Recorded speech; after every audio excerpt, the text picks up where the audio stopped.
Next tonight, 7 Eyewitness News is getting action for a frustrated Buffalo woman who has been living without heat or hot water for weeks. Since we first brought you this story yesterday, help has been sent to the BMHA complex on Jefferson, but the woman is still living in the cold. 7 Eyewitness News reporter Justin Moore back on the case tonight.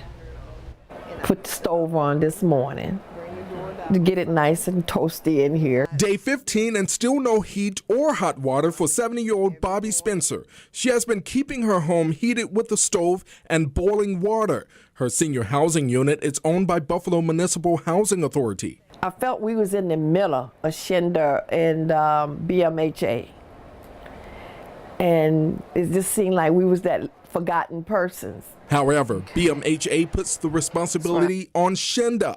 The management company was contracted by BMHA in August to operate 87 units owned by BMHA. Since our story first aired about Spencer's living conditions, executives on both sides have reached out to Spencer and apologized. I can only go by what they're telling me. And today, a sign of progress. We saw a crew working to replace Spencer's hot water tank. Inside her unit, the water was completely shut off. But one of the crew members told me she should have heat and hot water by the end of today. Hopefully, God has taught somebody's heart and that something will be done. Tonight, we know there is at least one other tenant in this complex with the same issue. And I hope everyone will come out and say something, because we don't have to live like this, because we pay our rent.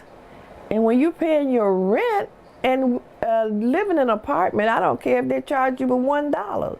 They should see to that apartment being up to par.